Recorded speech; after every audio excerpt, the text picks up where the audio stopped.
Nothing is worse than having a hot plate of food and opening your laptop and thinking, I'm going to watch something funny or exciting. So, whether it be YouTube or whether it be like a streaming platform, I'm going to watch something and have this food. And you find yourself having small bites of the food and just scrolling. And by the end of it, you don't choose anything, and three-fourths of that food is over. There's nothing more frustrating than that. So, as I was posting stories this week of the kind of shows I've watched, the kind of movies I've watched, this was one of those few weeks where I was getting messages. I am so overwhelmed on what to watch. So, this is for you. For everyone struggling with what to watch this weekend, I've got the video for you.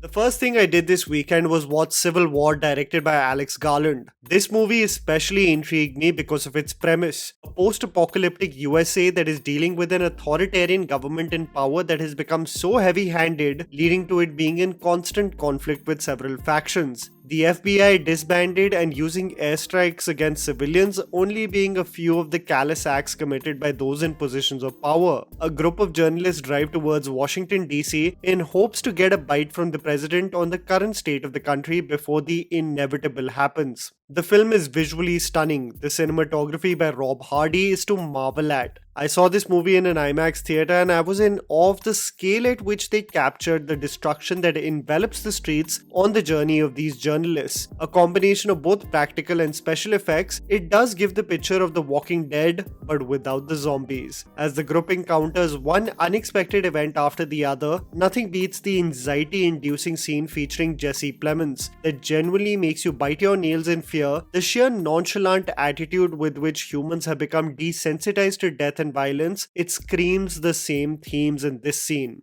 The movie has one of the most impeccable sound designs, having the ability to really make you feel all the reverberations of ammunition being utilized in warfare. While the movie and some of its creative decisions, like the choice of music during moments of anguish and despair, was slightly odd in my opinion, the biggest topic of discussion is the supposed apolitical stance the movie takes. It's not presented as the left or the right being good or evil, and this is a tough balance to crack in a mostly polarized world today, where even films get boxed as propaganda or the harsh truth. The film also presents a commentary on war journalism, the ethics that come with covering grave acts of violence. Is it the moral duty of them as professionals to cover the same so that it becomes a talking topic of history, or are these vultures benefiting from the misery of humans? Kirsten Dunst, Wagner Morg, and Kaylee Spaney are brilliant as the leads, and even though I hoped for it to pack a more gripping punch from an emotional perspective, a deeper look into the sheer hopelessness that surrounded the characters, it was still quite the riveting experience in the theatre.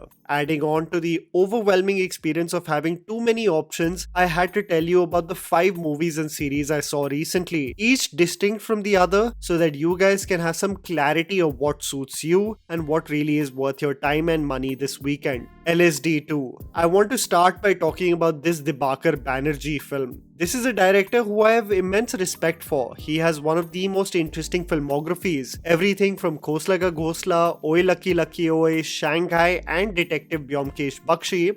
Diverse would be an understatement when I merely look at the themes he explores with his films. I remember seeing his movie LSD and being in awe of how he integrated 3 storylines, each captured with a different perspective and camera technique, and seamlessly intertwining those same plot points. Dibakar has always presented himself as an individual who has something to say with his movies, and I felt like when the trailer of LSD 2 dropped, the movie was largely being misconstrued due to its provocative themes. While the sequel is nowhere close to the impact of the first film, both in terms of the topic and the way in which the story is told, there is something interesting he nonetheless explores with this film. The experience of the transgender community is the broad stroke of its intention. He presents the perspective of the voiceless and how they become victims to the system, as they are only used by those in positions of power for their own benefit. A sense of inclusivity is merely for optics. The film also sheds light on the need for the Indian population to be constantly stimulated in the rut of of reality TV and social media stars, and the irreversible conditioning for an entire generation to feel validated from strangers online. The movie is edited like a fever dream, much like the state of social media where a sense of boredom kicks in within seconds if we aren't blasted with advertisements, quick edits, and sound effects. So much so that if we want to hear someone talk, we need half the screen to play Subway Surfer as well. The film acts as a cautionary tale of our dark present and future, where life itself would be so meaningless and we would much rather surrender to the digital world than create real connections. I wish the film had a more cohesive structure because it becomes increasingly frustrating as some of the plot lines abruptly end and move on to the next character. This is one of Dibakar's slightly underwhelming projects which deserved better execution, but unlike other directors in the Hindi film space, at least he always has something to say.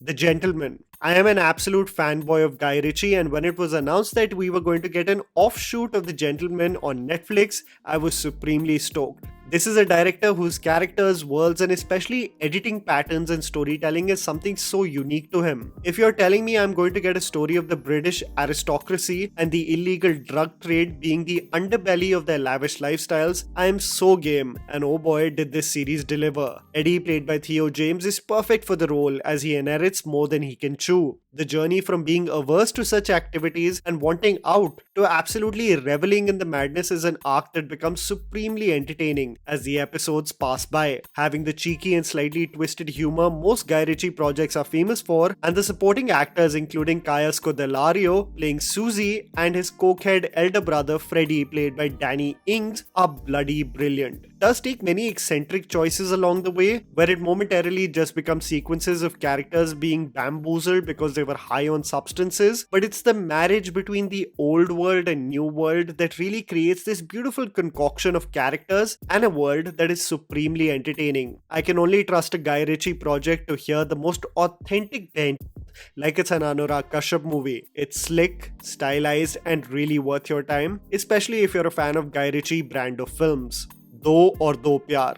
With the weekend of Hindi releases barely causing any steam at the box office, I was so sad to see Do or Do Pyar get so little love from everyone. I am anyway mad at how little we get to see Vidya Balan these days. I don't know how the momentum of her stardom almost lost acceleration because lately it seems like her foot is off the pedal. I can however be assured that she is striving towards artistic excellence, and this movie is an example of the same. The movie focuses on a married couple, Kavya and Ani played by Vidya and Pratik Gandhi, who are having affairs with Nora and Vikram played by Ilyana and Senthil respectively. The married couple are merely coexisting with one another while their affairs seem to be the only exciting part of their mundane lives. As a family tragedy takes place and the married couple are forced to spend time with one another, does the old flame rekindle, or is it just a phase of good memories that come flashing by you? A mirage of sorts, only to realize the desolate desert still exists ahead of you. This movie provides such a realistic portrayal of the experience of modern day monogamous relationships. Does repetition and comfort lead to boredom and apathy for one another? Are we actually conditioned to be with one person for the rest of our lives? What constitutes growing apart versus growing with one another? And who is to blame as personalities evolve and one simply grows up? A lot of these mature themes become active discussions in the film, and it provides the stark reminder that movies may sell us the idea of relationships being all sunshine and flowers, but it's a lot of active work of two people wanting to make it work versus a montage of song and dance and a happily ever after as they walk towards the sunset. I especially want to praise Pratik Gandhi and Vidya Balan, who put forth stellar performances. Ilyana and Senthil are also great additions to this narrative, and just like people did not like the vibe of Ek Mein Aur Ek Tu, especially its ending, this is another addition to the same category of films that provide us a gentle reminder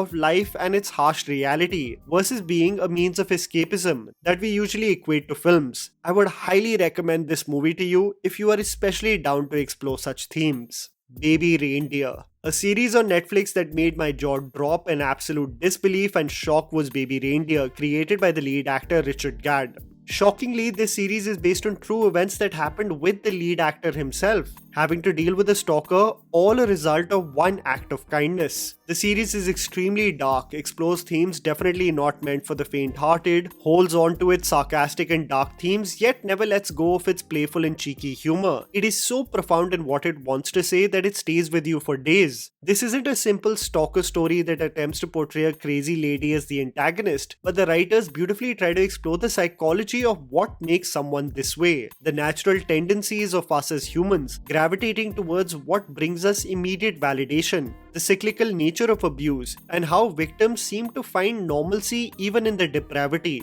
Jessica Gunning as Martha puts forth a stunning performance of a deranged individual who is of course hurting from within but who can't help herself but be in this obsessive chase. The series will shock you in the odd, interesting and dark turns it takes, but what stands out is the empathy with which Richard Gard has approached the characters. The lines are not black and white, and there is a genuine exploration of understanding the characters even in their madness, making it one of the most riveting watches for me this week. However, what has consumed me for almost a month is something that takes the #1 spot: Shogun. This show on Disney Plus Hotstar is something that you should just not miss.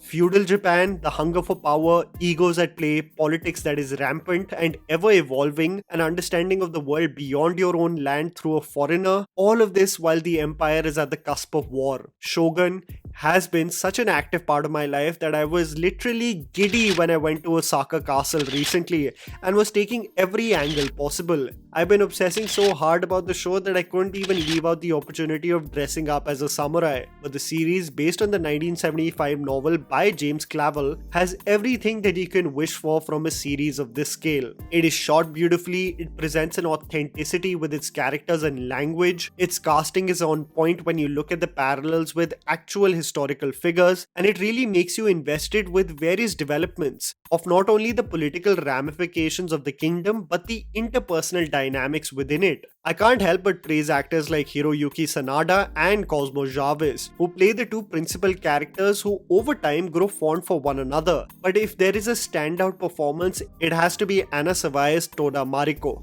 the translator of the Anjem, and a total badass as the episodes and storyline progresses. There isn't a better time than me telling you about the show, as the finale is going to drop next week and all the episodes will be available for you to binge. Trust me when I say this, it's worth every minute, and there are very few shows that compel you to research about a country's history, and this is that show, which will immediately lead you to explore the intricacies of Japanese history, especially of this time. And that was a video, guys. Write down in the comments below what you thought about the several movies and shows that I just spoke about. Please don't forget to follow me on Instagram, the handle's right in front of you. Follow me at JammyPants4. Also, please support us by smashing the like button and subscribing to our channel for weekly content ahead. Thank you for watching.